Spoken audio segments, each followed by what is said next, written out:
Hello student, कैसे हो आप सभी लोग। आशा करता हूँ कि आप सभी बढ़िया होंगे, मस्त होंगे और एकदम बेहतरीन होंगे और बेहतरीन तरीके से अपनी पढ़ाई को स्टार्ट कर रहे होंगे।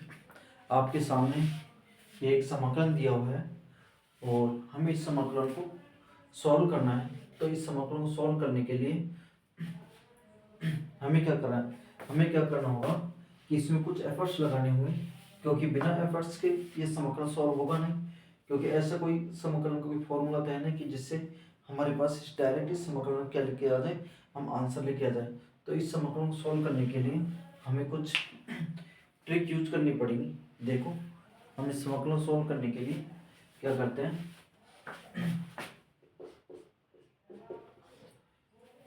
ये 10³ 2x है। तो इसको मैं किस प्रकार लिख देता हूँ, इसको मैं लिख दिया 10 2x डॉट 10² 2x और sec 2x into D x. 10³ 2x को मैंने इस प्रकार ब्रेक कर दिया। अब आपने एक सॉल्यूशन तो पढ़ी थी कि 1 + 10² x के बराबर होता है sec² x के। इस सॉल्यूशन के हेल्प से आप क्या कर दो, 10² 2x की वैल्यू निकाल लो। ठीक है,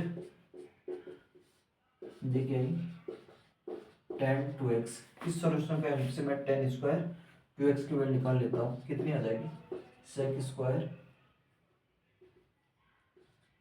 2x माइनस का 1, ये कितना आ जाएगा sec 2x into D x.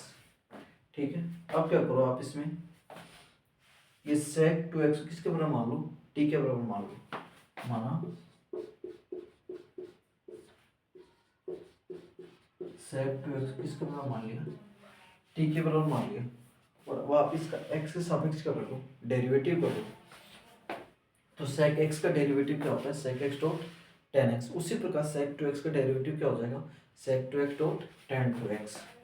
क्या हो जाएगा, sec 2x dot tan 2x। लेकिन यह क्या है, x नहीं क्या है, 2x है। तो इसका x सापेक्ष एक बराबर डेरिवेटिव होगा। तो 2x का x सापेक्ष डेरिवेटिव क्या हो जाएगा, 2 इंटू डी एक्स। दो को मैं उधर शिफ्ट कर देता हूँ, तो क्या हो जाएगा sec 2x dot tan 2x dx बराबर क्या है, 1/2 dt। ठीक है, इन वैल्यू को उठाकर मैं यहाँ पुट करता हूँ। ठीक है, मैं थोड़ा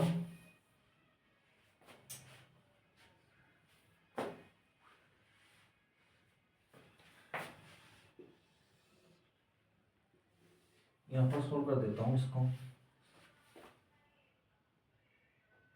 कैसे कर देता हूँ, मैं इसको ऊपर से मिटा देता हूँ।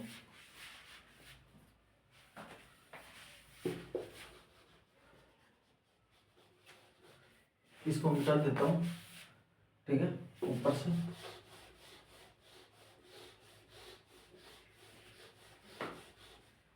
तो अब देखो,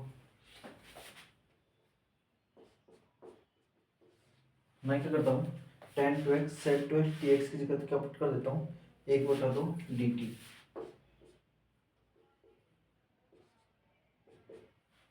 एक बटा दो dt। और ये sec 2x को मैंने किसके बराबर माना है, t के बराबर। तो इसकी जगह मैं t रख देता हूँ। तो क्या है, t² माइनस का 1 इंटू डी टी। अब इसका मैं समाकलन आसानी से निकाल ही लूँगा। तो इसका समाकलन क्या हो जाएगा, 1/2। t² का समाकलन क्या हो जाएगा, t³ माइनस का t प्लस c। ठीक है, इसको मैं कर देता हूँ।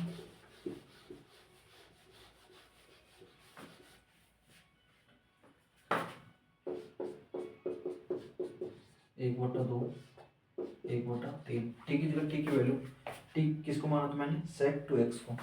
तो कितना आ जाएगा, sec³ 2x minus sec 2x plus c। ठीक है,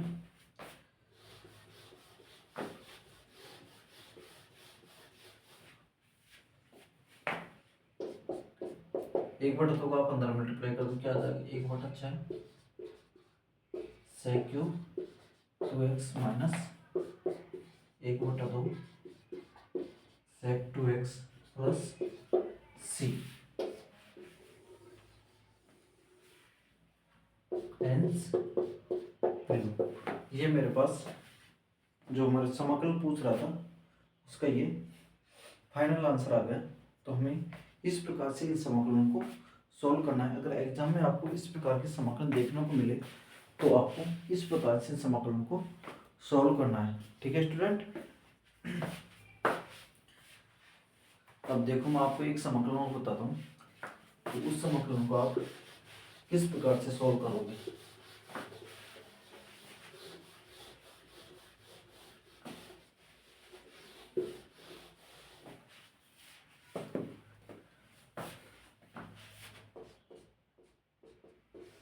अगर आपको ये समाकलन पूछ लिया जाए e की power x 1 plus x upon cos square e की power x into x dx, आपसे बोल दिया जाए कि इस समाकलन का सॉल्व करके बताओ। तो देखो इस समाकलन को सॉल्व करने के लिए हम क्या करेंगे कि इसमें हम कुछ न कुछ जुगाड़ करेंगे, क्योंकि बिना जुगाड़ के समाकलन सॉल्व होगा नहीं, क्योंकि ऐसा कोई इंटीग्रेशन का फॉर्मूला नहीं है जिससे हम डायरेक्ट इस समाकलन को सॉल्व कर दें। तो इस समाकलन को सॉल्व करने के लिए हम क्या करते हैं कि अगर इस समाकलन को सॉल्व करना है तो अगर मैं इसको अगर टी मान लूँ और इसका एक्स के सापेक्ष अगर मैं जैसे डेरिवेटिव करूँगा तो मुझे ऊपर वाला मिल जाएगा। तो यहाँ से समाकलन सॉल्व हो सकता है। अदरवाइज अगर इसको मैं टी ना मानूँ तो मेरे पास ऐसा कोई जुगाड़ दिख नहीं रहा कि जिससे मेरे पास समाकलन निकल जाए इसका। तो इसके लिए मैं क्या करता हूँ, इसको टी मानता हूँ। देखो मैंने क्या किया, माना e की पावर x डॉट x, इसको किसके बराबर मान लिया, t के बराबर मान लिया। अब मैं इसको x से सापेक्ष कर देता हूँ, डेरिवेटिव कर देता हूँ। तो e की पावर x का डेरिवेटिव क्या होता है, e की पावर x, ये तो एज इट इज आ जाएगा प्लस, अब मैंने e की पावर x को एज इट इज रखा, x का डेरिवेटिव क्या होता है इंटू dx dt। यहाँ से e की पावर x मैंने कॉमन ले लिया, बचे क्या 1 प्लस एक्स dx dt। इन वैल्यू को उठाकर मैं यहाँ पुट करता हूँ।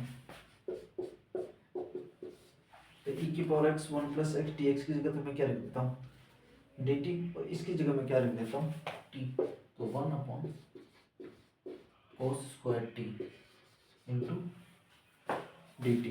ठीक है,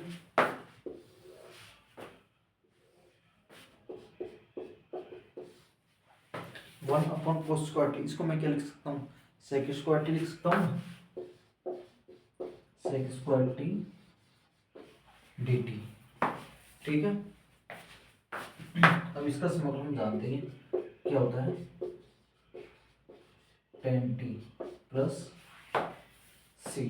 ठीक है, अब t की जगह मैं t की वैल्यू लगा देता हूँ। t किसको माना है, इसको माना है tan x e की पावर x प्लस c, ये इसका समाकलन निकल के आ गया। ठीक है स्टूडेंट, तो इस प्रकार के आपको अगर इस प्रकार का समाकलन अगर एग्जाम में देखने को मिले तो इस प्रकार के समाकलन को आप इस विधि से सॉल्व करोगे तो आपको कहीं भी दिक्कत परेशानी का सामना नहीं करना पड़ेगा। तो हमारे पास ये समाकलन था, इस समाकलन में क्या किया, इसको टी के बराबर माना, इसका एक सापेक्ष डेरिवेटिव किया, ये वैल्यू उठाकर यहाँ पुट की, तो मेरे पास ये इसका समाकलन निकल के आ गया। ठीक है स्टूडेंट, बिल्कुल सिंपल समाकलन है। ठीक है, ओके, थैंक यू।